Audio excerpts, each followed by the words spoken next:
We'll do the Champions League week when you're not here. Obviously, you got no idea about it. I'm in the fucking Champions League. You're not. You're the team that's not in the Champions League. Who'd you play this morning? No, we're playing on... Who'd you play? Who do you play tomorrow morning? You know what the funny thing is? No, it's on Friday morning. Who do you play? You know what the funny thing is? Who do you play? Tell me the team you play. Tell me the name of the team you play on Friday morning. It's a funny story. Tell me the name of the team you play on Friday morning. It's a funny story Tell me the name. This whole week, this whole month, I actually thought we were playing Genk. I'm like, we're playing, one of the best Belgian teams. We're playing Genk. Oh, Ghent. We're not playing Genk. Right, so just as irrelevant. I've never heard of Ghent. I'm not going to lie. They're just some random Belgium team, bro. They're our Belgium team too. All right, there you go. But Chelsea is playing Ghent. Yeah. G-E-N-T. So not even where KDB came from. Just No, that's what I thought. I was like, it's going to be a good story. We're playing Genk. And then I'm like, why is it a T? It must be a spelling mistake. And I had a look and I'm like, who the fuck is this team? They're third in the Belgian Pro League. They're third in, Oh, wow. They've been up and down. Might as well be first in State 5. They've played 9 matches, won 5, drawn 1 and lost 3. It's going to be a tough game. It is going to be a tough game. Obviously, for our B team, it's going to be a real good run out. What can you do? Can we start the pod? That was. Can we actually start? Was that the pod? That's the start of the pod. Oh, well, you should have let me know, goddammit. I had more to say. You should have started ripping into it. Start the pod.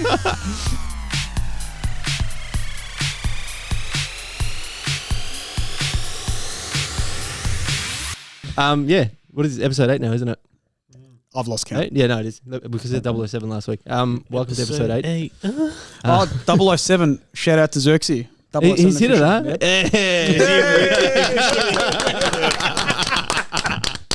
Well done. Welcome to United. Okay, no. Oh, wait, didn't he score in his first game though, or am I tripping out? Yeah, he did. He did. He did.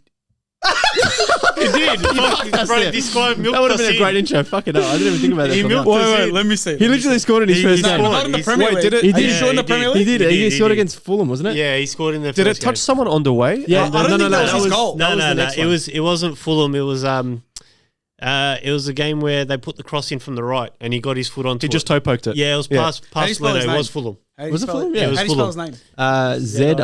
Zirkzee. Anyway, I'll keep I would introing. have spelt it so wrong. Yeah, so Oogie just roped us into a stat that wasn't true, but it would have been good if it was that way. Has he scored since then, though? No, he hasn't. Not since then. So 7 games, because they didn't update this one. He's got 1 goal. One goal. Fuck, that would have been unbelievable. Could be worse. Could be better. I can't believe we fucking clapped that. I know. I literally jerried as I was clapping until I was like, fucking hell. Anyway. Why did I think that? I don't know, bro, because you just hate United, that's why. Yeah, true. My apologies. Episode 8, we've got on the panel today, no Riad, but we've got Alpy, Oogie, and Vex. Vex is back from illness, still a little bit croaky, but... Riad ran away. He's avoiding the United chat. Like a plague. Yeah. He's literally avoiding the United chat. He's made up excuses. He's gone on night shift. He doesn't want to be here this week.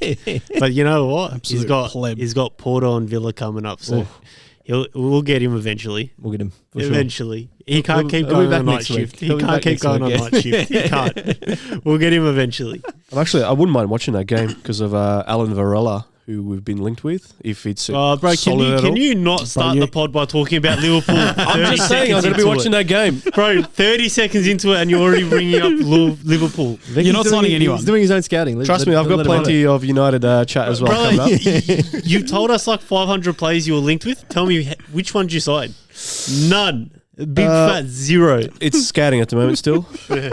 Honestly, I don't know when we will sign someone. I can't believe you actually brought that up. Like, you guys are not signing anyone at all.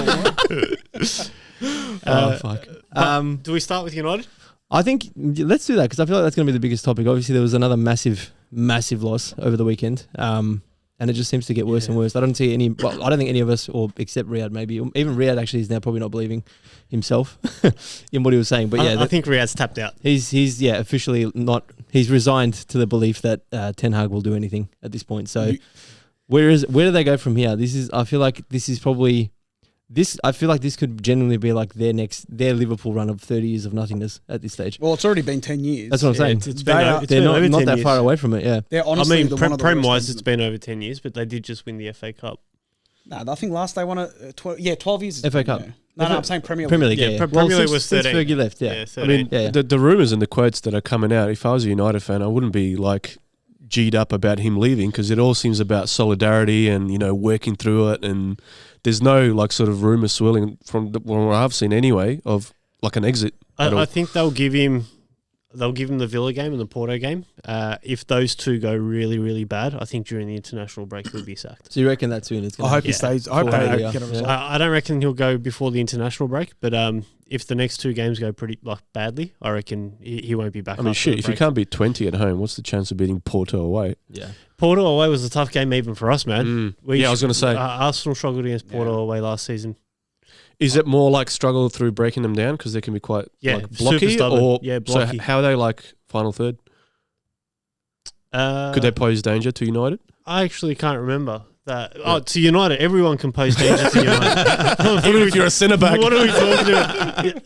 2 weeks in a row, they've had a player run through 4 players, bro. Unbelievable. So they've picked it up on the edge of the 18. Well, in the 20 game, he picked it up just outside the 18 on the right, and he literally ran from right back all the way through the centre of the park. I was thinking that in the calm, like it's eerily similar how the two goals developed. Yeah. Right. How, in the space of 2 games, can you have one player pick up a ball and run past your attacking players, your midfielders, and your defenders? I just want to impossible. So you can't even pick a certain position either. It's just literally the whole team are getting drilled. Right. Like, The whole team. And there was a thing I saw a clip. Obviously, Rashford, we already know he's washed at this stage, but and it's been coming up more. Yeah, is that bloke over there? Yeah, that guy. Yeah. That's why. Trashford, Marcus Trashford. But go.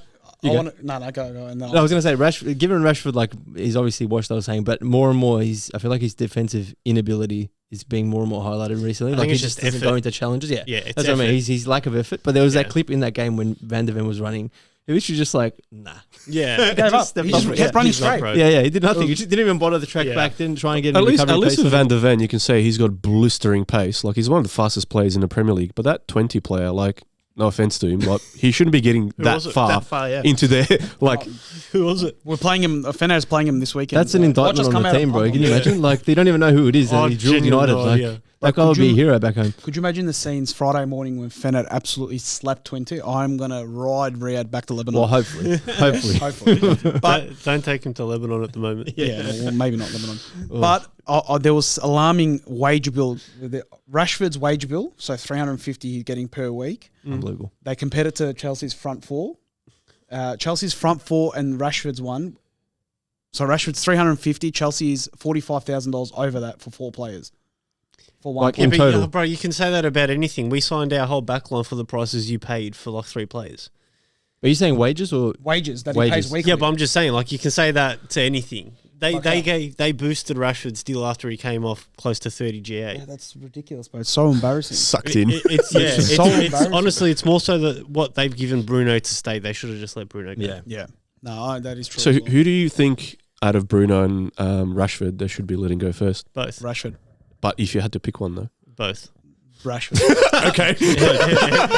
First, which one first? No, actually, you know what? Keep both of them. Give Ten Hag an extension as well. Yeah, lifetime contract. Keep him forever. I think it was a couple of weeks ago. It was a game against I forget which Premier League opposition, and there's a ball just suspended in the air, and Fernandes and Rashford are close to it, and they're just observing it. They're just looking up, and the player just goes and takes it, and I'm like, what? Honestly, United are such an embarrassing football club. It's laughable. I love it. I love everything about it. Their fans, I speak to a fair few of them, they're so delusional that they think they're so relevant still. I said to them last year, I go, we've got a clear-cut plan. Yeah. Doesn't matter how bad our plan's looking at the time. Our owners know. I wish Riad was here. I was going to play this all night while Riad was talking about United. with Riad crying. You should put something more happy for it. This is happiness for us. We should get happiness. True. Yeah, so that we've got a clear plan. These guys are panic buying. You know, obviously Euro could be the only one that looks like is a good signing. Bayern didn't want him. That's enough. Enough of a sign. Yeah. Casemiro obviously. I think they had issues over contract. With who? With Bayern. I think the same thing with Juve as well. But he's been jumping from, obviously from team to team every couple of years. Who's the other signing they just signed as well other than De Ligt? Xerxes is young. He's all right. Euro got injured. Mazraoui hasn't. No, you know what? I think what we're seeing with United at the moment is just the accumulation of everything just slowly decaying and slowly going wrong. They're just not that team anymore. It's not about being a team or anything like that, but this coach kept his job because he won silverware, which is great. Silverware is ultimately the goal of every player, every team, every club. Everyone's goal at the end is to get that silverware. But I think what United failed to realise is the silverware sort of covered over the fact of how the season's gone and how it's been a constant decline in the Prem since he signed. So the first season he was there, he finished third. And then from there, it's just progressively gotten worse. The style of play's gotten worse. The players have gotten worse. The players he's signed. Now we can say this full team is his team. Like from start to finish, we can say that it's all his players. Onana, he signed. Mazraoui, he signed. Delit, he signed. Martinez, he signed. The only one that was there, Dalot. Ugarte. Dalot was, before him. Casemiro, Ugarte, he signed. Mano, he brought through. But we can just keep going. Holland, Garnacho, all these players are his players. And none of them look any better. They all look significantly worse than what they were. And it's been a downward trend since he's been at the club. To extend his contract, right, get this. So if they had paid him out, if they had sacked him before extending his contract, they would have had to give him 10 million euros. Now, after they've extended his contract, if they sack him, they got to pay him 17.5 million euros. Yeah, that's fucked. Wow. And that was what we were saying, the Ineos coming in, they made obviously cuts in terms of employment. So them paying him out, sacking him at this stage is half of that saving they would have made from cutting those employees, which is, that's sad. Like, can you imagine that? Yeah. You've lost your job to save someone else, but really it didn't it counted for nothing. Way, if they sack him, obviously. Yeah.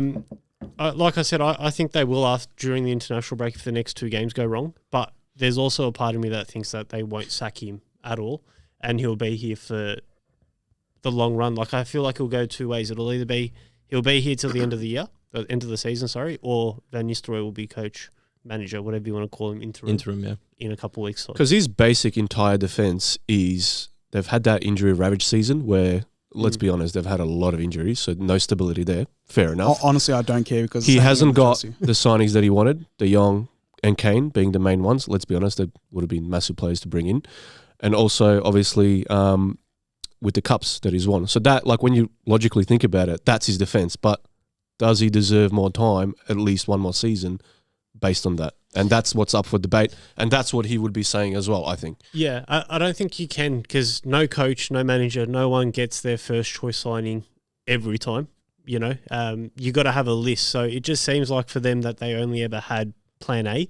There was no plan B. Mm-hmm. It was De Jong. De Jong didn't happen a couple of days before the transfer window closes. You offer 32-year-old Casemiro a 5-year contract on 300,000+ a week. Like, ridiculous. You don't get Kane, so then you end up signing 75 million for Holland Rasmus, who scored 7 goals in his whole career. Nine or something. The plan A is brilliant. Everyone would love a Kane, everyone would love a De Jong, but the plan B is so far down, it's just random. Like, it doesn't seem like there's any actual logical choices. Now, we can maybe say that in recent times it's been better, but then you can say that they need a left back. No, but they Shaw and Malacia are both just gone. Like, they're actually just not even a part of any footballing team. But what do? They sign a right back in Mazraoui. But this is what comes down to their fan base. Their fan base thinks that they're such a they're going for Udogie. Their fans want Udogie.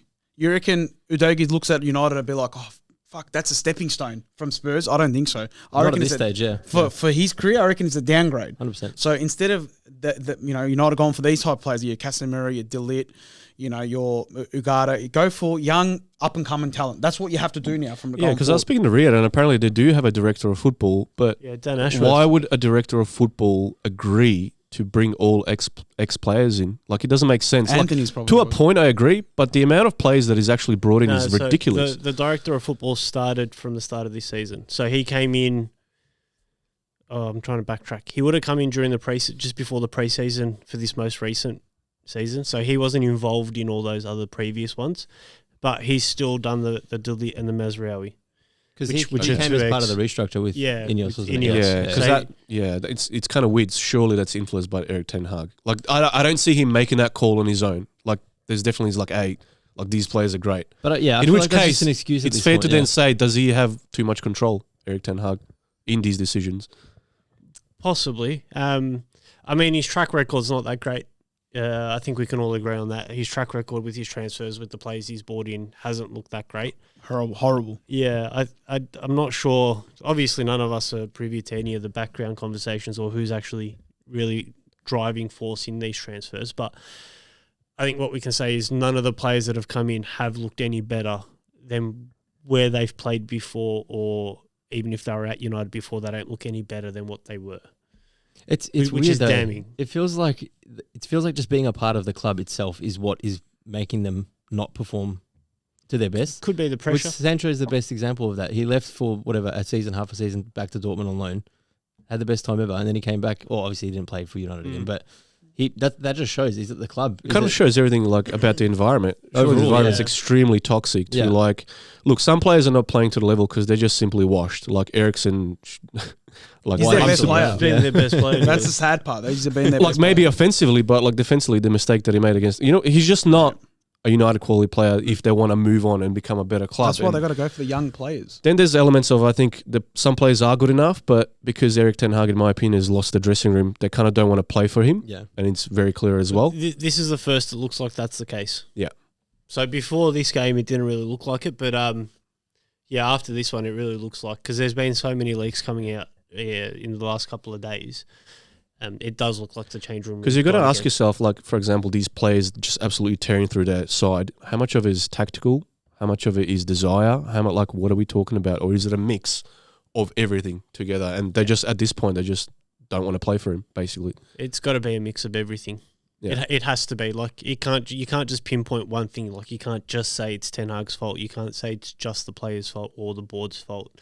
It has to be a big combination. Like, I think from top to bottom, United's just rotten. Yeah, at the moment. I reckon it's because every time they go into Old Trafford, they have to wear a mask, asbestos, rust. People are scared to play there and train flippers. There. Yeah, like, so obviously they're not going to enjoy going to Old Trafford and looking the place falling apart. But it's a combination of everything. Like Alpy was saying, it's not just like I doubt it's just Ten Hag in isolation. It's the whole, like you said, the whole setup. Like they've obviously tried to restructure with Ineos taking over and whatever else to try and make it a little bit better. But that doesn't seem to have changed anything in any significant way either. And then it's reached a boiling point where like they've been so shit under Ten Hag consistently for so long. You, like as mentally, imagine as a player at a top level where you have to perform in and out each week. You've just been in this rut for like 3 years when you should be playing. You would have, like say Fernandes for example. He probably went there thinking, I'm going to turn this club around. I'm going to be part of a special United squad because it's United. At the end of the day, they do have legacy over the years. Obviously, but that's a mentality they have to change. They're not that club anymore. Well, yeah, that's what I mean, and that's probably what I'm saying. He's coming with that mindset. Like as an example, Fernandes. We don't know this, but you can assume as much if you go to a club like that. You think, yes, I'm going to be the next big thing here. And then over years, it's just been like shit and shit and shit, and now it's reached the point where they can't get their head back up. Another reason why Gary Neville's like, this is United. Every time he says that, this is United. They got to realise that it's not that team. Like you're not that club anymore. It's not that United anymore. Like you're not. You're just another struggling team. Yeah, you're not a side that's going to win a treble anymore. You're not. So unfortunately, basically, what we're saying is a couple of weeks ago when we were asking, is United's level championship / relegation Premier League? What we've discovered is yes. that is United's level. I reckon Conference League is their level. I'm not going to lie. I reckon Conference League is above their level at the moment. 20 took the piss out of them. on their soil. Yeah, my mouth's watering for Fenner. I can't wait. I don't know what the exact stat was, but he compared Everton to United in terms of points for the last, I don't know how many games. 15 games. And it was Everton 21 points and United are like 19. In the last 15 games, which goes back to the previous season as well, Everton have won 21 points and United have won 19 points. And they got dock points as well. Actually, that doesn't count in there. But no, it doesn't count. I think that's after. It sounds good anyway. Just say it anyway. Yeah, that's with dock points as well. 9 dock points. That sounds really good. Oh, it makes us head of Can't believe you guys made you clap of Can we talk about the signings in a bit more depth? So I do have the signings here by Ten Hag, right? I'm going to go through them one by one. So we signed Anthony for £85.4 million. Fuck me. Rasmus for £72 million. Can I go back to Anthony before you just keep going? Yeah. I think Anthony was valued Well, it was a panic buy. Yeah. I think they took him on a ride for that one. Yeah. Surely, no, it was something scout. Like the United scouts valued him at like 30 million or something like that. But then he just got the United tax. No, because they couldn't sign any players, and Ajax was playing hardball. Apparently, they just panicked and paid 85 for him. So that's what I mean. The United tax. So it's a weird one because I always thought David Neres was always the better player at Ajax out of the two wingers. So many better players. Where at is Ajax. David Neres now? Napoli. Napoli. Okay. Okay. Yep. All right. After Erasmus Højlund, you got Casemiro in at 70. Yep. Mount in at 60. Lenny Yoro at 58.9. Martinez at 56.7. Ugarte at 50.7. Wow. Onana at 47.2. De Ligt at 42.7.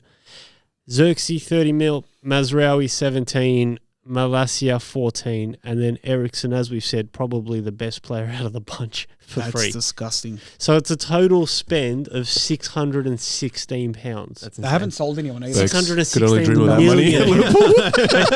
£616 million. That is crazy to think. He's been in 3 seasons. This is his third season. Third season now, yeah. £616 million invested into that United team, and they're way worse than what they were before. That just screams out to me, no solid transfer strategy at all. Like zero. Complete mismanagement. Yeah. Complete mismanagement. Like just crazy. I don't understand it. Like we've all known that United have had issues before, like the signing, you sell Pogba, well you give Pogba for free to Juventus, you buy him back at 95. Joke. We've known they've had these issues. They've always bought the commercial player, but they're no longer buying the commercial player either. Now it looks like they're actively trying to sign talent, but they're just getting it wrong on all levels, in all aspects. Like there's nothing correct about the way the players they're purchasing, the style that they're playing. Everything is just wrong. From top to bottom, the whole thing is wrong. It needs to be binned and it needs to be restarted. And that's, yes, it does need to be binned, but by the time everything's binned, by the time, a new manager comes in, has some sort of grip, it'll be another 4 or 5 years before they even start. Look, if you get a good enough manager, you can see instant improvement. We've always talked about this, even marginal, but to get a proper grip on this side and to really push them up the table to where they're going to start to belong, it'll be a pretty long time because of all the previous mess-ups. So United fans, unfortunately, strap yourselves in. There's a long ride here. Yeah. And that's not even for challenging too. That's just to get to a period of stability where they can play decent football, to somewhat challenge to some degree. Not to win stuff, but to at least get back in that top 6 consistently, because they're not looking like that right now. I think you're definitely right. I think at minimum, if it's Ten Hag, whoever the next manager is, at minimum has Rashford for another 2 or 3 seasons and has Bruno for another 2 or 3 seasons. That's embarrassing. Those shocking wages. Yeah. So they're not going to be players you can get rid of just because the wages are so high, their age, they're getting older. No one's going to want them on that money. No one's going to try buy them. No one's going to, want to give them the same money. So why would they leave? Again, at minimum, you're looking at a period of time where they're going to have these players that are overpaid on these contracts that are playing or going to be a part of the team. And what do? You can't get rid of them. How are you going to get rid of them? And mind you, as a manager, you still have to produce the results. The only way to get rid of them would be similar to what Arsenal done, where you pay out their contracts and you let them go on a free. But I think that's what's required. But I think that ruthless streak where you're you out. Yeah. Anyone else, if you don't toe the line, you're out as well. Kind of like what Maresca did and how ruthless he's been with some of the decisions and some of the comments as well. That's what you need. But who out there has that caliber? Yeah, who can do that? That can actually do that. Yeah, because that's what's required. Southgate. I don't. Gareth Southgate. At least defensively, he can probably nip it in the butt, so they don't cop 3 goals every week. Does it matter though if you're not winning? Well, you can just play defensively. Inshallah, Gareth Southgate comes to United. Bring him to OT. It depends how I want to see him in that trench coat on the sideline at Old Trafford. He'll bring in Kevin Phillips as well. Calvin Phillips. Yeah. Calvin flips. Yeah, he'll bring in. What a flop. What a cracker of a shot! If anyone watched the game against Ipswich, against Aston Villa. I missed it, but I got up for it. I saw the end of it before the United game. I don't know what. I woke up and I was like, Riad's up. Let me just watch the United game. let me fall back asleep. And I'm watching it, and I want neither side to win because fuck Spurs and fuck United. Yeah, but I'm like, if one of them lose, I want it to be like bad. You know what I mean? Like, I just want it to be really fucking bad. I wake up. And I'm like, Riad, you're already losing. What the fuck, bro? Like, I haven't even managed to turn the TV on to start watching. And, bro, the message he sends, I can't repeat it, but Riad was losing his mind. They were shit before the red card. Now he's going to, it's like sort of... A deflection. I feel bad. Not feel bad. I wish it wasn't a red card. You know what I mean? And then they lose. He would have zero bearing on the results. No bearing at all. It's just an excuse. It's like a way out for him. You know what I mean? It got overturned. Yeah, it did. But come on. He got overturned. I don't think it was a red card. I think Bruno was done harshly there. But regardless, what was he going to do? He's on zero assists, 0 goals for the year. Nothing would have changed in the game. He's a lemon. Bruno Fernandes is a lemon. They would have had 11 players on. How's Madison saying that he didn't think it was a red, but then during the actual thing, he just lightly tapped him on the shin pad and he's just like throwing himself. That's Madison. Like, come on, bro. That was a crazy overreaction. Bad. I was like, how can you like... Good on him. Because Fernandes used him as reference after the game. He's like, even Madison said it wasn't a red card. Fernandes is the biggest rat dog himself. So for him to say that... Who cares? Yeah, we got sculled a jug of milk after that, as usual. He's such a... Nothing United. Do you guys have anything else you want to say on United? No, I just reckon they're going to be in a shithole for a very long time. They're still a long way. They're not out of this anytime soon. I reckon. Thank God. United are embarrassment. And long may it continue. Yes. Long may I think, like we mentioned, if the club want to move forward, I think, again, obviously they have to get a new manager, but they have to have that ruthless streak as well, because I don't think they can necessarily afford keeping some of those players around that aren't performing, because I think they're really toxic to the dressing room. And anyone new that comes in will be affected by that. Because as Alpy said, who has really improved under Ten Hag with all the players that he's brought in? No one. So I think it's a cultural issue at United at the moment. I don't know, man. I saw Anthony do a no-look pass while warming up. What's he doing while warming up? No-look pass, bro. He looked down like, that was unbelievable. What an embarrassment he is. He's actually embarrassment for football. You can't even blame it on the ownership anymore, too. That's the last thing I'll say. Because you used to be like, Glazers out, Glazers out. Every time they lose, they pull out the yellow and gold, yellow and green scarf, and they're like, Glazers out, protesting and it's stuff. It's not even about them, bro. Fuck it up. Get out. But it can be turned around. I think in a very long time still. No, I think Arsenal's proof that it can turn around. Like, we're completely on board with how you weren't that much of a mess. We were pretty bad at one point, bro. I wouldn't say not with the wages and the way you paid. Arsenal's, bro, come on, man. You just had a lot of shit players. Lacazette, Louise, Willian, all these players were overpaid. Like, all these players. They were still aging, though. None of these guys are aging. But that's what I mean. They're mid-20s. Rashford's still 27. What I'm trying to say is, like, Arsenal, like, we've come off a good win now against Leicester, and recently things have been really, really good. But you take it back a couple of years, and there was protests to get the board out. There was protests for the ownership to change. There was protests for all sorts of things to change the coach, the manager, all sorts of things. But I think what Arsenal's done is they've shown that it can be turned around. You know, like, you can turn it around on the larger scale. You just need to make the correct decisions, and we'll see if United can do that or not. But I think, we've really seen the way that it's shifted. So this would be a good question for you, because you've obviously seen the transformation probably better than anyone. In those first few, let's say, like 6 to 12 months, what are some of the most important things that Arteta has done to Arsenal that maybe United can replicate, hopefully? So during those first, not hopefully. Are you a United fan, are you a United fan? What's going on? Arteta came in December, right? So that was the first season where he finished 8th, but we won the FA Cup. So he came in December. He immediately said it was a clean slate for everyone in the squad, and he brought everyone back in, and he gave everyone a legitimate chance at playing.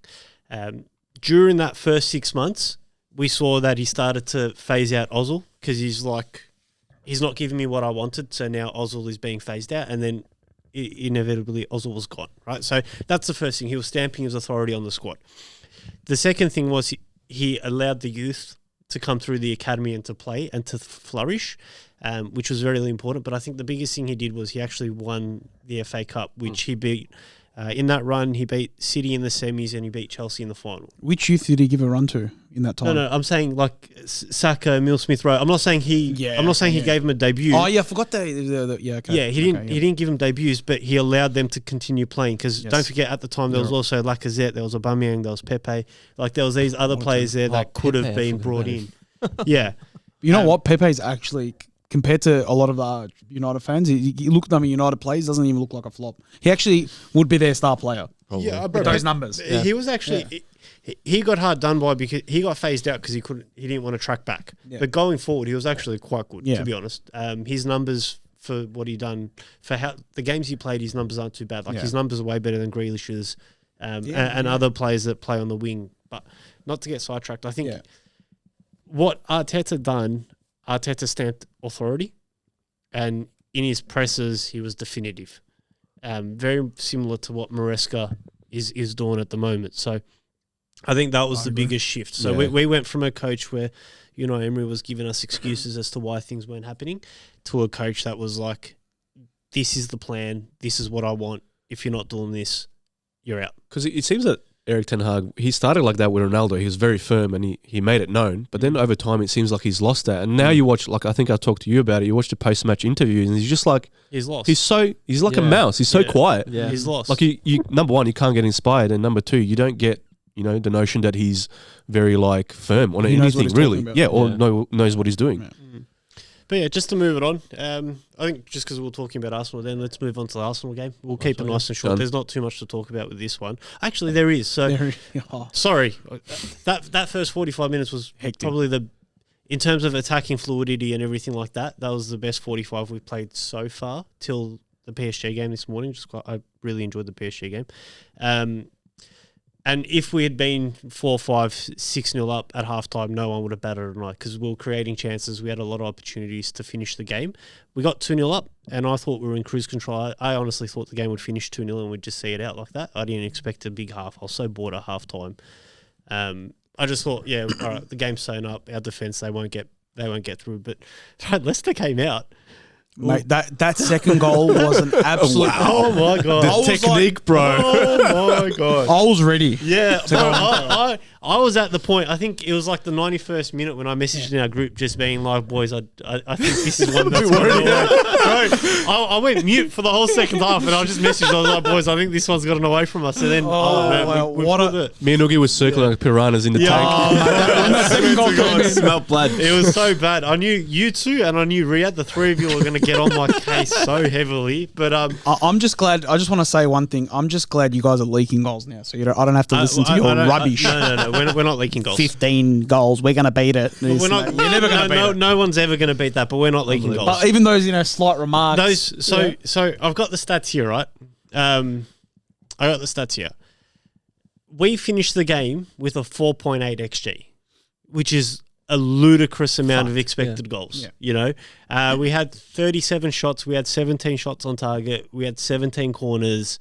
The amount of touches in the box, like everything was just ridiculous. That keeper had the game of his life. Bro, it was just save after save after game save. of his life. To counter that, Leicester had a 0.3 xG and they scored 2 goals. Unbelievable. Clinical. The James Justin strike, let's just... I want to clap that. That was the most beautiful strike I've seen in a long, long time, man. And the first goal was a deflected header. It got Riad wrong-footed. So, kind of season Riad's having, you almost half expect him to save that as well. Yeah, at the moment, honestly, it wouldn't have surprised me if he had saved it. But it was complete one-sided domination. Who gave away the foul? Do you remember? The foul, Saliba. Yeah. But Saliba got a yellow for that. I don't think it was a yellow. Saliba was running back in a straight line and Vardy cut across him and Saliba clipped his heels. But he didn't know Saliba. I don't think he knew Vardy was coming across. Surprised how easily Arsenal copped that, considering how good they are defensively, especially in set pieces, offensively and defensively. Yeah, well, this is what I was going to say. So we came out to the second half really complacent. I think the team thought the game was sewn up.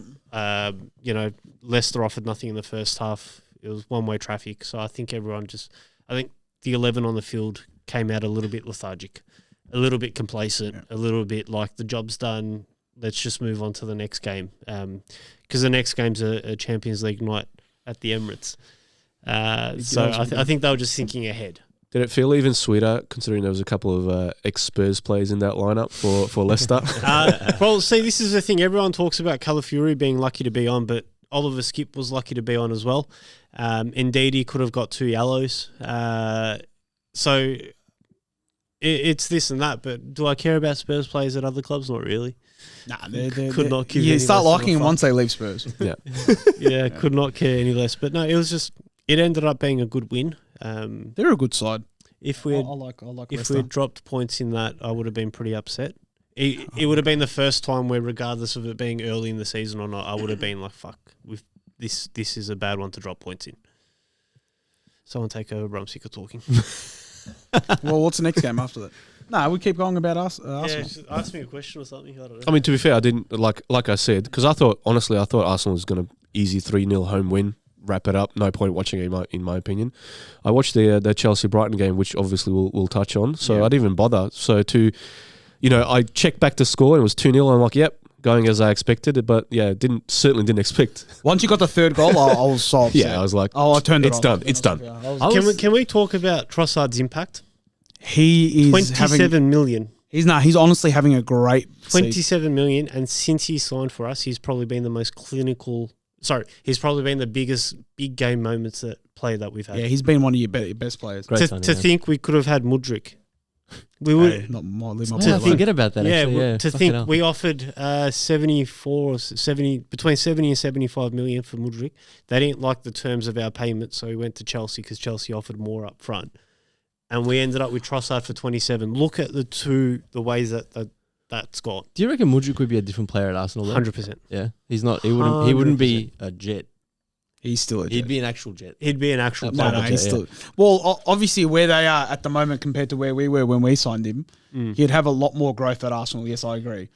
And he wouldn't have been given the number 10 shirt. He wouldn't have had all the pressure. He was actually number 15 originally, and Yeah. then obviously the number 10 popped up, and they sell a lot of shirts and fucking jerseys. stupid to give Hey, him they the sell a number lot 10. of jerseys. Then we'll make our money back. I think there was a point in time where we were linked with Trossard as well, but considering no one's No, honestly, honestly, no one's gone to Liverpool. No, considering that, but it was the age thing. We thought he was Honestly, a you little should've bit more signed him. mature in terms of age, even was though he was a mad fantastic. player. Like I Yeah. would have loved him at Liverpool. No, Trossard's been... He's been He's fantastic. come up with some real big clutch goals for us. He's one of your most important players. Yeah, I definitely agree. He's Whether it's definitely- off the bench or starting 11, he's definitely one of Is our he most- warranted in seemingly being frustrated with Martinelli still having that spot nailed down? No. He was up. It sort He of was looked like frustrated, there bro. was a bit of rumblings and stuff like No, that. He wasn't. there was never any... I can say that we're the most together squad. But by large and far, Arsenal is the most together squad. I don't think there's any rumblings. I don't think there's anyone upset at anyone. Like, obviously, it's competitive to play. But no, I don't think so. Just you guys are basing this off one celebration after one goal where he's like just looked at No, the I'm it's basing just off general where he form as he well. should start over Martinelli. Because every time I've seen No, him come on, because- he's impacted the game in some way. I can't say the same for Martinelli. Of late, he's been really good. And against PSG, I watched it. He looked really sharp. But, previously, maybe at the start of the season, he was like, okay, I can see why he's in, but he's not really producing numbers. Whereas Trossard, I've always seen him on the end of something, or like a moment of magic or an assist or a goal. And you do wonder, when is he actually going to start games? Yeah, no, I definitely agree with you. I think the biggest thing, as I've said to you guys previously, is our left side hasn't been functioning. Like the whole of last season, we played without an actual left side. We had Tomiyasu, we had Rice, and we had Martinelli. We had 3 right footers on the left side of our field. I think now we're going to see Martinelli flourish. I really believe that Martinelli will start flourishing from this point onwards, with Calafiori, a left-footed left-back, with Moreno, a left-footed left-centre mid. With him, it's going to allow overlaps, underlaps, inverting. More space. Yeah. It's going to give him a lot more freedom, because in the past, when you got 3 players that are so biased to their right foot, all 3 of them get the ball and instantly face into the field. No one was overlapping. No one was trying to provide that space for him. So he was a touchline winger on his own out wide. His best season was 17, yeah? No, 17 goals? 16. Well, in the Prem, 16 goals. I don't think he's ever going to get near that ever again. I think he can. We'll discuss this anyway. You think he's going to get 10 plus? Yeah, I think he'll get 10 plus this season. I just don't think so. He's still young though. He's 22. Yeah, 22. He's But very still, young. I'd say And, I so, think yeah. I think what we need to realize is not every player's trajectory is like course, Saka. some of them obviously are going to drop off. Yeah, and they're not going to be right. Yeah, of course. It's very normal for a 22-year-old that we signed for £5 million. Don't forget, he came from the Brazilian second division for £5 million. It's not like we spent bucket loads of money on him.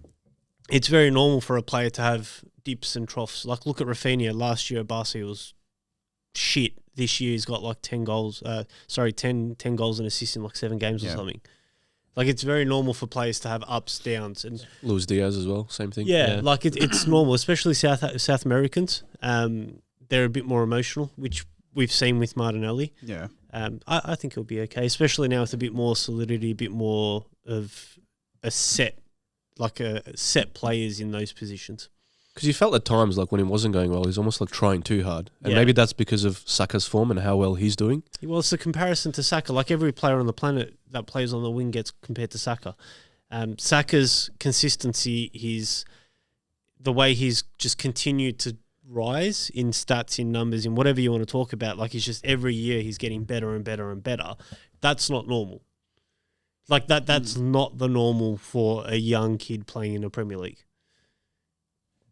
As a right winger, he's in it. I don't know. Just in general, bro. If you think about it, he's just very consistent. It's not normal for a kid of that age between 18 to 25. Only if he showed up for England to consistently, he's been their best player.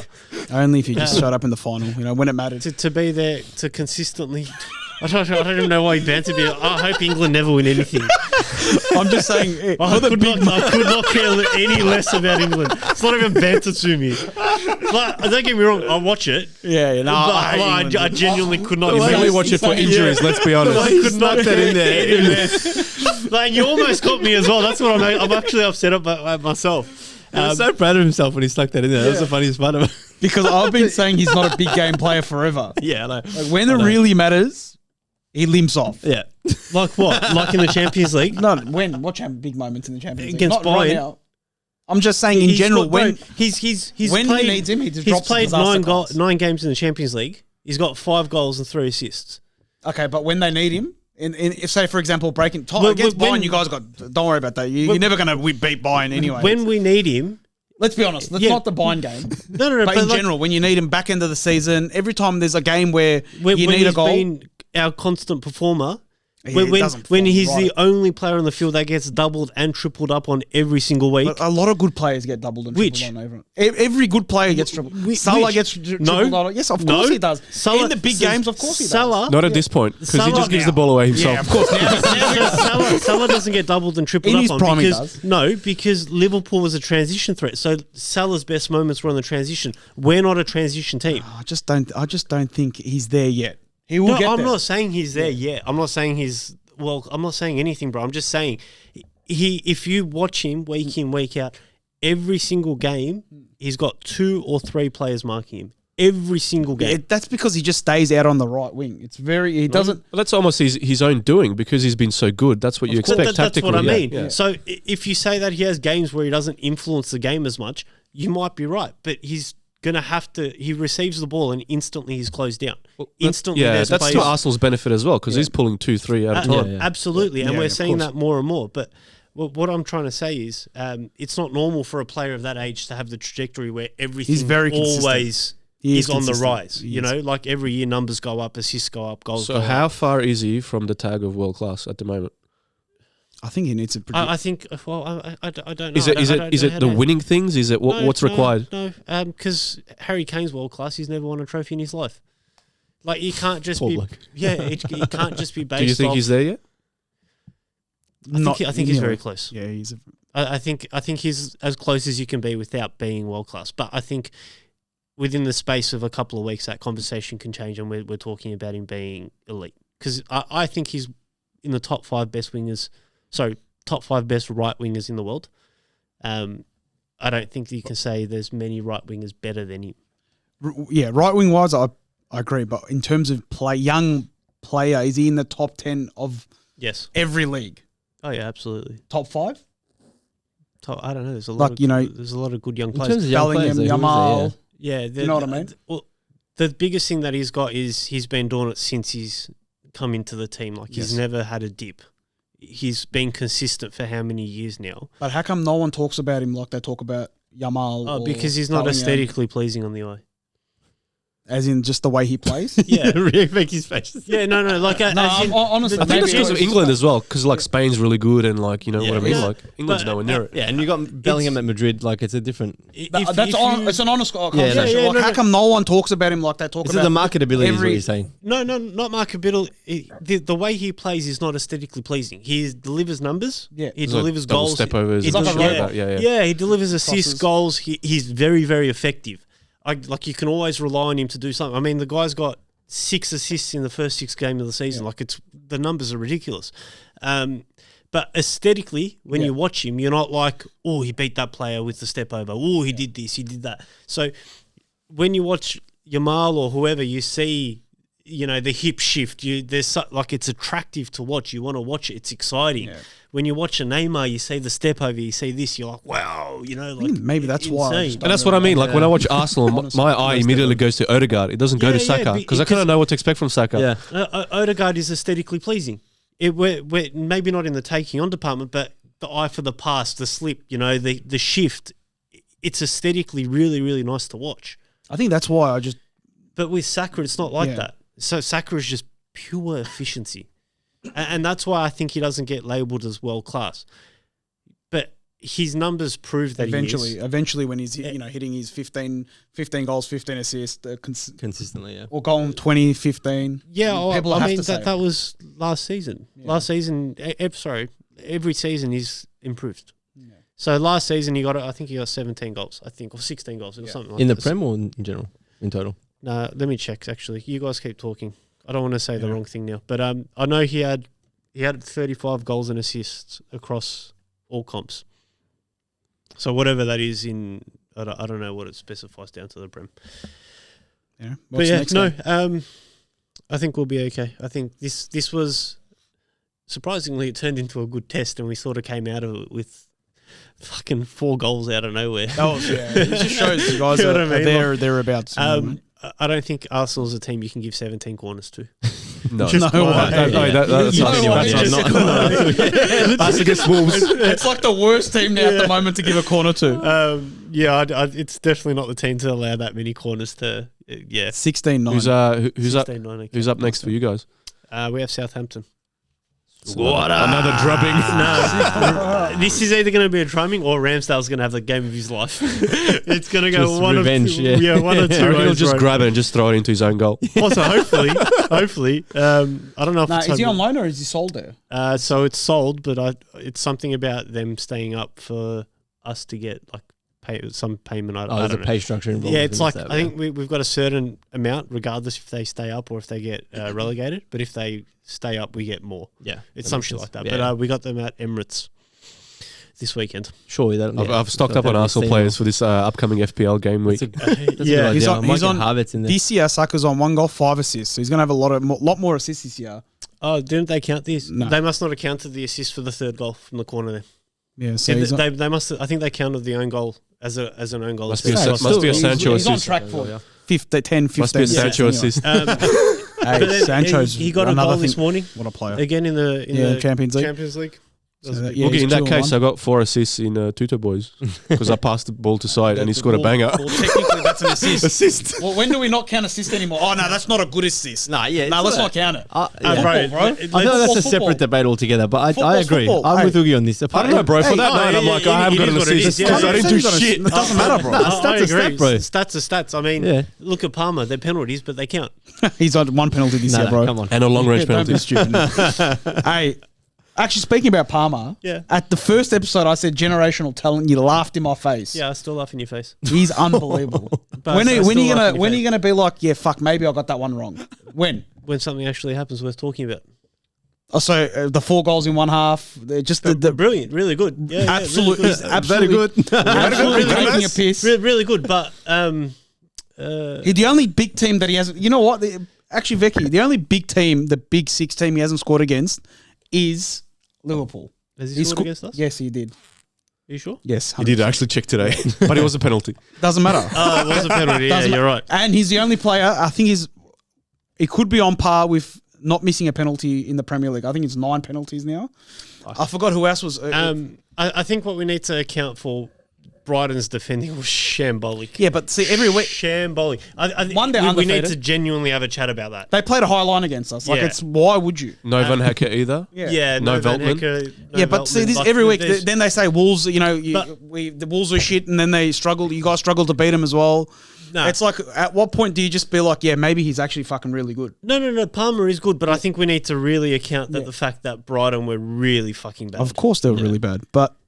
Like that was abnormal. This is a team that came and drew 1-1 at the Emirates. Like, Brighton were really bad this game. Or maybe we just made them look very bad. No. Look, I think in my personal opinion, West Ham game was fair enough because West Ham are absolute gash. But to kind of do it on the trot, no matter how bad Brighton were, you kind of got to give a little bit of credit to Chelsea's attack. This game should have been 8, bro. They had 2 offside goals. Palmer hit the post as well. Yeah. Like, it was so easy. It was Brighton were really, really bad. As good as Chelsea was, and fair play to them. You know what? But do you Brighton reckon were really bad? If you're weighing up Brighton's like form in this game, do you reckon if they played against United like this, like they did earlier in the season, would United have beaten them the same way? No, that's my point. You know how the United versus them earlier in the year was it? They beat them, didn't they? 2-1 that game. Do you reckon United that like? I still reckon Brighton still beat them. Like just switch out the team, so it's not Chelsea versus Brighton that just passed. It's United versus Brighton in this with this form that they had in that game. Yeah. Do you reckon United would still win them the same way? Yeah, I think winning against the same way that Chelsea did. Whoever played Brighton on the weekend would have beat Brighton, Regardless of who they are. That game that they played was really, really bad. That bad. It was really bad. I mean, that was the worst I've seen from Brighton probably ever. Honestly, defensively, our keeper. Oh, Sanchez. Yeah. So let's talk about it. Where do you want to start? Or whatever you want to go. Do you want to start on Sanchez? Yeah, we'll start with our defensively. I think Sanchez is going to be a major, major concern. It's got to be, because you look at Petrovic, he's just had another unbelievable game this morning. Well, he came out and said, he goes, I'm ready to, well, at the end of the season, he wants to come back and step up for Chelsea. So it's a good stepping stone, I guess. We've got that Blanc kid from Spain, Belstrom or Beltram or whatever. We've got so many keepers, I've lost count of who we've got. He's playing against, obviously he's playing the Conference League. He's pretty good as well, but Sanchez is a liability. Look, would you want him to drop for the next Premier League game? I still would say give him another chance, because Maresca came out after the press conference. He didn't seem too worried. He goes, with the game style we play, mistakes are going to happen. Obviously, do you want it twice in one game? Of course not. He goes, maybe if we're winning or if we're up, or if it's, if we're up 3-1 or whatever it is, maybe don't go for that pass in the middle. Maybe go long. Does that make sense? Yeah, because that was my point. Like the build-up as well didn't do him any favours. That went horribly wrong before he even decided to come out. So he's saying that will be coached out of him. Yeah, so instead of, if you're up by 2 goals or whatever, instead of playing it out from the back and trying to be cute, bomb it long. Play it safe. Do you get what I mean? But, yeah. I think the biggest concern with him is his decision-making. Exactly. He's a meltdown. And whether that can actually be coached out of him or not, you guys might be looking at needing another keeper again. No, look, even our backup keeper is very good. But none of them can. I mean, Sanchez is playing because he can play out from the with his feet, which is what Maresca wants. Well, but he's got. I'm not. There's no way I'm comparing him to Ellison, but he's got a better long range passing, like the stats wise, hitting the player than him. That's not controversial because I think Kelleher is better on the ball than Ellison. Yeah, but like he's known for his long balls and passing it, and he's obviously that's what he's known for. Yeah. On the feet, Ellison. Do you mean Edison? Edison, sorry. I was looking at the stats today. But I'm just talking stats for this year in terms of just the way he plays. Games? Yeah, well, what am I going to look from last year? I don't know. I'm talking from this season. Yeah, I don't know what you mean. The only thing is we just have to, like you said, if we can coach it out of him, the mistakes. Yeah. And look, I reckon you still have to give him another try. You can't just drop him after 2 mistakes. You definitely give him the next game. Yeah. But after that, if he makes another mistake, he's gone. Yeah, because you need to ideally, like, you got the international break coming up. You want to give him the next game. If you took him out now, it would be so bad. Well, he's not for playing his the Conference League. No. But I mean, in the Prem, like, it'd be so bad for his confidence if you took him out now. I think what you guys need to really focus on is that you got to stop leaking goals. Exactly. Because going forward, you look great. Well, we've scored the most goals in the Prem. This is 15 honestly goals. Liverpool from like when Klopp first started. Yeah, I feel it's like. very that sort of Benitez. style. Yeah, It's very Benitez. just It's- outscore. Outshoot everyone. outscore. Yeah, it is very Benitez. Well, yeah, we've 15 goals. City's on 14, and then it just goes down. That's unbelievable. I'm happy. Usually last year we couldn't score and we couldn't score. Is the title charge on? Look, I was the only Is the title charge on? No, I'm not going to admit it yet. It's been on his mind, man. I'm just trying to tell you. I'm not going to say the title charge is on until I can say we might actually win it. Are we going to make the top 4? It's highly likely. But when we've got a generational talent like Palmer just banging goals for fun, doesn't look like he's even trying. Give me Hazard vibes, just taking people on, dropping deep, coming around. It's just fun to watch. He just doesn't seem like that player. Like I'll admit. Now he's scoring free kicks. Do you remember when you guys first signed him? This is in the Tuto I didn't even chat. know who he was. Yeah, the Tuto chat. I'm gonna ages be ago. honest. I was like, he came from City, whatever. But he was like a nothing player at City. You know what I mean? He No, barely played. all I know is he scored a banger in the Community Shield. He came on. He scored a couple of goals in the Champions League rubbish games. But That's what I mean. He was just an English player. He was just a whatever, like Pep's giving him a chance type thing. And I remember when you guys signed him, I said to you, I was like, who the fuck's that guy? I had no idea. But you were G'ing up that you signed him too. And I was like, bro, this guy's going to be... After I saw his highlights, I'm like, oh, this kid's actually really good. But actually, do you remember how you were saying we should do a thing where we, compliment another team's player? For me, that's Cole Palmer, I would say that. Because I was one that doubted him when you guys first signed him. I was like, he's not going to go anywhere. Rightfully so as well. He's proved us wrong. Yeah. There you go. Not yet. Well, yeah, not too How much? What else does he have to do? In the early stages. What else does the guy have to do? He's on 6 goals, 4 Let's see him at assists. the end of the season. And But I think six- so yeah, far, let's- yeah. So Let's see him where at the would end you of the then season. where would you then put him? Would you put him anywhere near world class? Well, he's definitely in the conversation at the moment as one of the best young talents in the In world. terms of young players, you're saying? Yeah, best young talent in the world. Yeah. Definitely. Young player-wise, maybe, yeah. Is it a bit too early to call that? Maybe not. I don't know. General. Don't blow your load Definitely so not. quickly. Definitely not. Don't blow your Definitely load so quickly. Let's come back to this when he's consistently done Well, this. last year he did it. This year he's already backed it. Well, what I mean is, let's come back to this conversation when Chelsea is a team that's worth talking about with these sort of these sort of comments, and he's the main guy. Then He's the main guy. at that point, we can talk He's about the him main being guy. world class. He's at the moment on form. He's the best player in the Premier League.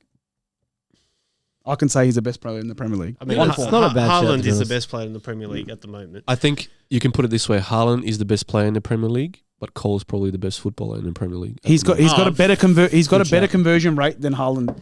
Actually, stats-wise. Stats wise. Just the way- I checked it. Go fact check me. No, I don't need to fact check. No, you. I'm I'm sure saying you're correct. right. Like, I think you guys are going a little bit too early. I'm just enjoying the player. Yeah, But enjoy you the guys are player. trying to G me up. No, I'm asking legitimate questions. What do you I think at the moment, like young you could player have wise, given me a more balanced view of because I don't think he's world class yet, but he's got I all the said- tools to be. No, So I wanna said hear the yours. best. I agree with that. Yeah. I said he's the best young player in the Premier League. I think you just need to. Tone it down. Yeah. Form wise, you're saying he's not. He's But unplayable. We're talking about young players. You're talking about Rico Lewis. All these players are really, He's really unplayable. good. He's not unplayable. He's just literally the last unplayable. 2 weeks, the last 2 games, the team you've played But has he's- been really, really, really Okay, bad. but no. How many games has been the Prem? 6. 6. And what's he He's- done? He's 6 goals, 4 assists. Yeah, and 4 of them came against Brighton. Before that, he's had And assist 3 every assists game. came against 3 assists were for No, Madueke. he started. No, he's no. Yeah, but He the started- game Madueke got a hat trick. He gave 3 assists that It was game. 2. He gave 3. Bro, I'm telling you, he stat pads against these teams that aren't doing great. But I just want to see it when he comes up against a Liverpool. He's the only team he a hasn't had a City, goal an Arsenal. he did I'm just play saying when he comes But up he did against that these last teams. year. No, bro, he scored penalties. It doesn't matter. He's still involved in every attack. He scored penalties. But if you and- watch the and game, he's involved in every single He didn't attack. beat any of those teams. Last year we couldn't beat ourselves, but that's a different story. This is what I'm saying. You're getting ahead of yourself. Like you're trying to say he's world class, and I get it. You're No, hyped I said up. best You're- young player. Yeah, but No, I'm not saying he's world He said class. generational young talent, though. no, he said He's generational talent. He's Like, generational talent. You're getting bro. People are calling Sancho generational talent. Like let's Jay Lings. No, I'm just saying. Come on, bro. Like, let's just wait and see what Sancho's happens. just a good player. Let's just wait and see I what think happens. it's too small of a sample size to say Yes, this really is what I'm anything with saying. determination. But Let's just he'll wait just and keep see. banging him in Because everywhere. his And if he career- does, then we'll say it. Yeah, absolutely. His career only really started last season, if you count it. Like, you know what I mean? Since leaving City, that's so. Yeah, I guess fair enough. But I mean, you can't dispute that he's doing well. You can't. No, say I'm not saying he's not on doing form. well. He's Every time he's excellent. played, even He's- for City, every time he's is Ryan Bumo generational talent? Because so far he's doing fucking fantastic. He's just scoring a in the good first player, minute of every Yeah, game. The guy's 27, bro. His hairline starts from his neck. Don't ever talk to me about a African young side. generational talent, bro. The guy plays, he's R9 every 5 minutes of every game, and then he goes missing, and he runs out of gas. Can I just go back to the stat check that you wanted?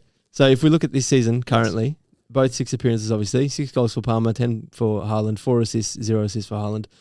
Both same clean sheets, yellow cards, whatever. It doesn't matter. But in terms of your goals per match, Haaland is still obviously on top. Yeah, I'm saying Shooting accuracy wise though too, Haaland comes out on top. That's all he does, but almost he doesn't do anything else. Yeah. I mean, does he really need to? No. At the end of the day, debate what you want to see from a player. It's what you want to see from a player, but at the end of the day, the only thing that really matters is putting The last, ball in also the net. with the GA, the last 42 games, obviously I've sent this to you as well in the chat. So in the last 38 games, he's got 42 goal GA, or the other way around. It's ridiculous. If Saka had the same thing, you'd be like he's better than Mbappe, or he's the best player in the world. If he had the same stats as him, Saka's numbers are similar to Cole Palmer's, but I'm not going around saying that he's world class yet. No, His numbers are literally basically the same. Fact check that as well. Yeah, there's not much in it. Because what we're basically saying is rather than these spurts of where he scores 3 against Nottingham or 4 against, But he Brighton, controls it's not every better game. to score 1 against Chelsea. Arsenal. But you watch 1 the against games. City, couple against Nottingham, maybe. So a bit more like spread Yeah, out. but you watch the games. Every time he plays, he controls the game. So far against the sides that you've played, yes. No, he doesn't but even control last games year, at all, bro. What do you mean? He comes in deep. He's a second striker. No, but he comes in deep. He gets it deep. He comes in. He crosses in. He plays everywhere. He's a second striker, bro. No, but he comes. Do you watch the games? Yeah, Last couple of weeks, this season, he's been dropping deep, getting the ball, coming back. No, he's been doing everything. This season, He's a free range this season. This season, his best work has been as the second striker. Of course, he's playing more of the number 10, but he can play out on the right last year when he was playing it. This year, they've got, obviously the system is he's got more of a free range to roll around and do whatever he wants and get the ball. Which is natural because he's the best player at Chelsea. Yeah. Yes. But I think, like I said to you, I still reckon he will be. He still is the best. You can't say he will be. No, I I'm think saying what Vecchi's saying is very accurate. Yeah. The sample size is too small to make ludicrous and outlandish claims. How's me saying he's one of the best young talents in the world? He's got the tools, he's got the ability, and he's got the potential to be that. How's me saying he's one of the best young talents in the world ludicrous? I don't get it. Because, bro, how can you say it? Like all these other players that you're comparing him to have been doing it for 5, 6, 7 years. Who? Other than Saka? Bellingham's come in. He's been playing at the highest level since he was 16 years old. He's been good. He's been noticed He's an since anomaly 19. though, I'd say. That's what I mean, bro. Like these other players that you're saying are in this bracket have been doing it a lot longer, a lot more consistently, at a higher level. Right? Yeah, but but we're not talking about consistent ones. We're talking currently. Yeah, but I'm just saying the sample size. He'll be in too every small. single list Which list? of the young talent. Yeah, I agree, but I'm just saying the sample size is too small to make those bigger claims of okay. generational But talent. he definitely is a generational talent. But other than that, we don't know that yet. who comes in, rolls off the bench and comes in and scores the way he does, and just takes the Premier League by fire? No one. Bro, there's been multiple players throughout history. We're not talking about history. We're talking about now that rolls off the bench. What do you mean? When did he roll off the bench? From City's bench, came straight to Chelsea. No one knew people knew who he was. Obviously, he scored a banger against you guys in the Community Shield. It was a very nice goal. But like, who comes off that and then turns into the player he's at the moment? It's ridiculous. I can't think of any off the top of my head, to be No, fair. I'm just saying. I'm just saying, like, I think you're going a little bit too early. Honestly, I try to not blow my load, but you guys made me blow. So. I mean, Oogie, Like, I was actually really conservative. This might be a better question. Who would you rate second in terms of that best young player in the Prem? No, I didn't say he was number one. I said he's top. Like he'll be top. He'll be in the top 5. Okay, in so the he's not conversation. number. So who's number one in your Premier opinion League. at the moment? Oh, in the Premier League. Good question. You got him. He's No. done. Yeah, he's done. He's done. Number one. Let me put some thinking music on for Wood right Yeah, now. I'm just. Bit of elevator music. You got him. He thinks Palmer's number one. He's just trying not to say it. Say it. Nah. Look, You can't look past. I feel like Saka's like 400 years old now. He's been around for so long. That's right. He's been consistent since he was 17 years old. Consistently ghosting for fucking 10 years. He's been consistent since he was 17 years old. Lulu, you know? I'm full lock in now. Can you compare him to Foden at all? Of course, he's better than Foden at the moment. Again, your sample size compared to Foden. Yeah, I said at the moment. Yeah, but I'm not saying he's better than Foden. Foden is definitely. You're saying he's better than Foden at the moment. Last year's Premier League best morning. Yeah, unbelievable goal. Foden scored this morning in the Champions League. Yeah, but that's his first start this year. He hasn't started a game. He doesn't even start for City, and we're going to compare him this year on stats. I understand. At the moment, he's not starting for City. Of course. He probably will eventually. Yeah, but we're talking now. You're talking about last year's Young Player of the Year. Foden's Player of the Year. Foden's clearly the best young player in the Premier League. And I said this on camera to you last year as well. Yeah, but Foden is the best player in the Premier League under the age of 23 or 24, whatever it is. I think he's 23 now. Yeah. He's a little bit older. Actually, he doesn't make that bracket anymore, does he? No, I don't think he does. I'm not sure, actually, to be honest. Yeah. I think Rashford still qualifies. Didn't Palmer win Young Player of the Year last year? Yes. So why are we having this argument? No, but he's the best player technically because he's got the medal. I just want to see where you're ranging certain players so I can see how you... Foden, in my eyes, I said it to Alpy as well, is the best player. Before Palmer's rise and we still got this rest of the year, I said Saka's a good second. And then it just goes from there. It just swindles down to... I'd flip Foden and Saka, but that's just my bias. Foden's just... Last year was unplayable. I know, but the only reason I say I'd flip him is I don't think Foden could have come into the Arsenal team when Arsenal were finishing 8th and struggling and done what Saka done. I don't think... don't forget, Saka played the first 20 games as a left-back. Foden reminds me of you. He's a luxury player. In a good team, he's unbelievable. Shots fired. You pluck you into a shit team... You're not going to play as good as what Foden would do in a better team. You know what I mean? You're a luxury player. That's fair. Because he's got groomed by Pep. He's going to play. He's going to obviously look better in City. But yeah, you're right. If he does come into a shitter team, is he going to look as good? We're never going to know because he's always going to be in a better setup than what he would be at Arsenal or a Chelsea. And that's why I say Cole Palmer came into a Chelsea team that was literally burning. We're sinking. We're like the Titanic going down. And he was just like... He was the ship that came and rescued you guys. He was just playing... He was just unreal. He was just doing what he was... Was he the door? Cole Palmer was the door that she was sleeping at. Don't leave me, Jack. You know what's crazy? If Madueke wasn't such a hog, he could have definitely had a couple more. He's on 0 goals. assists. Madueke. Bro, he doesn't pass. Yeah, Madueke's an anomaly. He just wants to get that balloon out, doesn't he? But you know what? That's in Nkunku. Oh, sorry. Hey, don't disrespect Nkunku. Sorry. I do like Nkunku. I just hate that celebration. But Enzo's system, Maresca's system, is he loves those type of wingers. Stay out wide, beat your man, and do what you have to do. That's how he plays. Now I finally figured out. 4 weeks ago, you asked me what his system was. I had no fucking idea. After looking at it, trying to fucking research and have a look, that's why Sancho starts every game because all he does is plays out wide, he takes his player on, and that's what it is. He just plays far out left or right, and that's why Noni always starts. Can one make the argument that because so much money has been shelled out and because the squad is so wide, Maresca had an easier job than Ten Hag in putting together a team that performs? I think he had all the tools. With the owner, look, I didn't like the ownership last year, but this year you can see bringing Joe Shields, bringing a couple of directors. I forgot the other guy's name. Getting talent that this guy needs to succeed. I reckon he's. Or does that make it harder because you've got so many? He's choices? made it so much easier because at Leicester, he had different problems and he couldn't figure it out. Obviously, with the squad that he had, even though it was the highest paid squad in the the league, whatever it is, the championship. This year, whatever it is, he's got more. He's got obviously a lot more players to play with. He's got exactly what the type of players that he needs to play in that system. Cucurella inverting or Viega that comes in and inverts and helps Caicedo. Enzo goes up top. He's got a better team, better balanced team to help him succeed. Yeah, I think this comes back to what I was saying to you last week. I think eventually having that many players, that I think it will eventually become an issue. I reckon towards the end of the year, same. Look, I'm not comparing Jackson to Haaland, or it's just a situation. Like when Haaland and Alvarez had that thing, he played a lot of games, but he wanted to be the main man.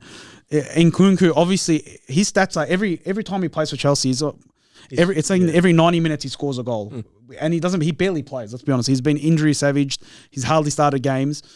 I reckon eventually, maybe towards the end of the year, because obviously he's just coming back from injuries, doing all this, he would want to make a move because he's a big money signing for us. Yeah. So eventually he'd want to make a move.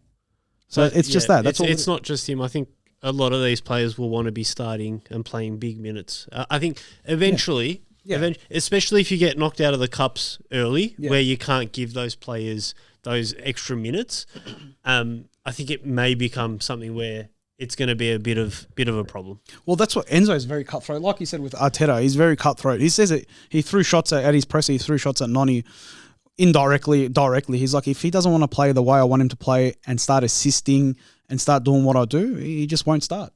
Simple as that. Yeah, I love that because that's what you need at these kind of bigger clubs. Yeah, you need a dictator. Yeah. And he goes simple. If they don't want to play the way I want it, if they don't believe in the way I do, I'll just replace him. I will be curious to see how Enzo goes when things start going wrong because no one wins every single game. I'm going to be very curious to see if Chelsea go on like a 2, 3, 4 game streak where they don't win. Exactly. I'll be very curious to see if his stance changes, if it doesn't, if his way of playing changes.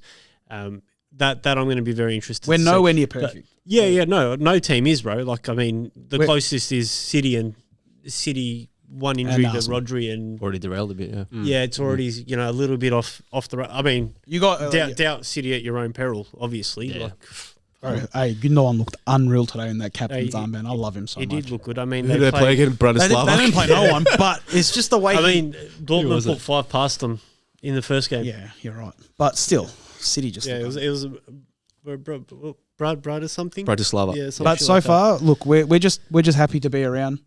I do like Enzo. I thought he was going to be flopped. I mean, it's exactly what you want to see, despite, like, again, you can only beat who gets put in front of you. So it's exactly what you want to see from a new manager and a new season. And talking about Cole Palmer's penalties, what did you make of the dive for Liverpool's penalty? For the second I'm not even going to bother because I actually got lit up. So I got angry. Liverpool. 2 seconds ago, he's like, you guys just playing Wolves, blah, blah. You guys struggled to beat Wolves. You should have lost that game, and we absolutely slapped them around.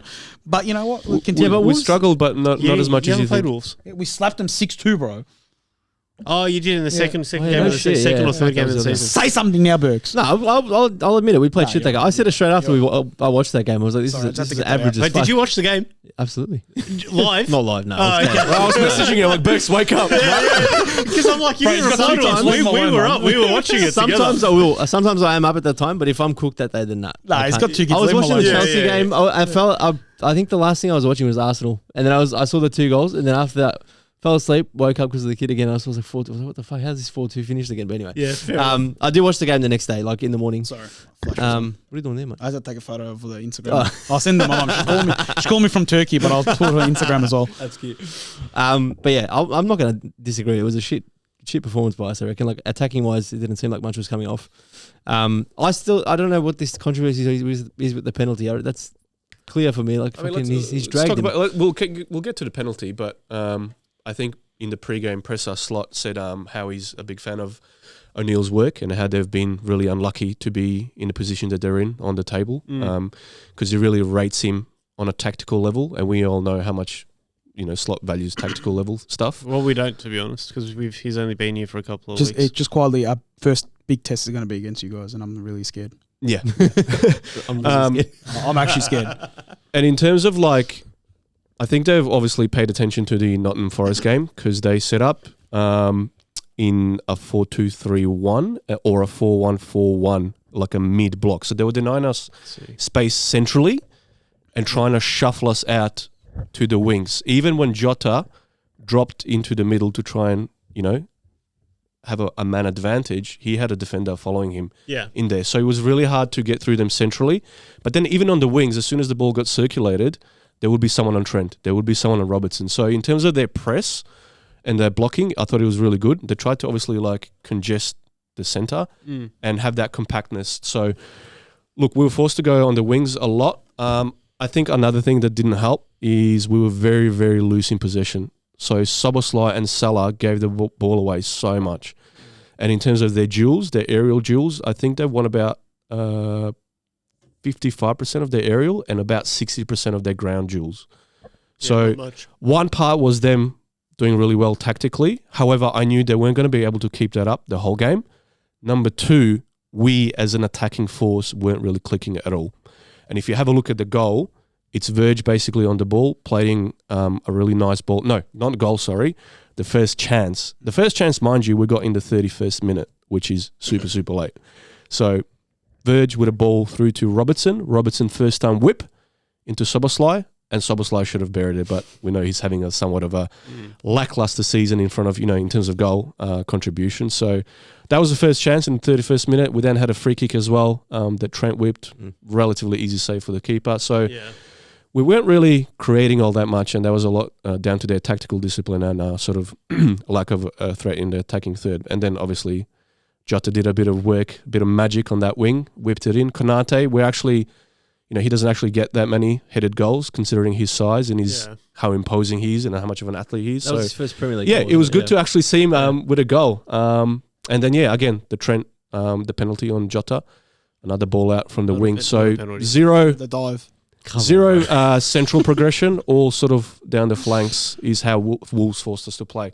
I thought they were going to beat you guys at one stage. I was like, they had, look, if you have a look at the actual... Between the boxes, they were better than you guys.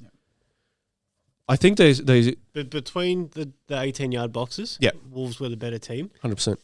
Wolves just couldn't capitalise in their attacking box, and they didn't defend the moments in their own box. But... there were so many times where they broke through your lines, they play through you, or someone would carry the ball through your lines. It was actually very surprising. Your midfield, bar Grav played very well. Yeah. Bar Grav, your midfield looked lacking in legs, lacking in positional, like just awareness. The press didn't look that good to me. Again, I just want to clarify. The Arsenal game finished, I was on the biggest high of my life because we scored 2 goals in the last minute. I lit up a shisha and I was enjoying watching the game. 2:30 in the morning, I'm having a shisha watching a game outside. So I was watching that really relaxed, but I was super surprised with how easily Wolves were actually managing to get through Liverpool. Concerns, no concerns, just an off game? Not to me, purely because how loose we were in possession. So Slot likes to change things up a lot. So sometimes he starts with double pivot in midfield. Sometimes Grav is the deepest and the 2 others are advanced. Like, it always shifts and changes. So at the start of the game, it was Grav in the 6 and the other 2 were more advanced. The problem is Slot was very loose on the ball, and in terms of Maka, he's a great player, but one of his biggest weaknesses is recovery pace. Once someone's passed him, he's not catching him. Yeah, he gives away. When you have someone like Lamina, when he gets on a run, he can take you. So a lot of the right side, so Salah and Soboslai, they were giving the ball away, sometimes under no pressure whatsoever. Loose pass, underhit, overhit, and then Wolves were immediately on the counter. Yeah. So we heavily rely on Soboslai to do the donkey work because, as I said, McAllister can't keep up, and Grav, you can't do it all alone. Mm-hmm. So when Soboslai does get into attacking third, because he's been doing so much donkey work, I think a lot of the time he's so exhausted that he can't make a decision. Yeah. So Wolves were all over us. However, I never worried about them in our final third because they didn't really threaten. They could get to your box, but when they got to your box, there wasn't much happening. I think shots on target wise, it was 6-2 for us. So they only produced 2 shots on target, and it wasn't really anything concerning at all. That's correct. What do you reckon? 6-3. Erks? I reckon. What's your view? They were a threat. I feel like you said, they did break through the lines a couple of times. I feel like on the wing they were fairly dangerous. More towards in the second half, you could see them breaking through a little bit better. Like I don't know if we were just switched off as well at some point. I feel like it was Trent or maybe Robert. I can't remember which side it was, but they had no. They had required no effort to get through the defense at one point, and they just whipped across in towards the dying minutes. But I wouldn't say that it's a concern for us because, like me and Becky have said from the start, we're not expecting anything special from this season. It's not that it's going to be everything's a fairy tale. Every game's going to be a win. So I wouldn't be, even if we lost this game, I wouldn't be worried that it's an indication of like shit. This is the start of something really shocking. And I feel like these are the sort of games that we probably do have potential to lose, and as you saw with Forest as well.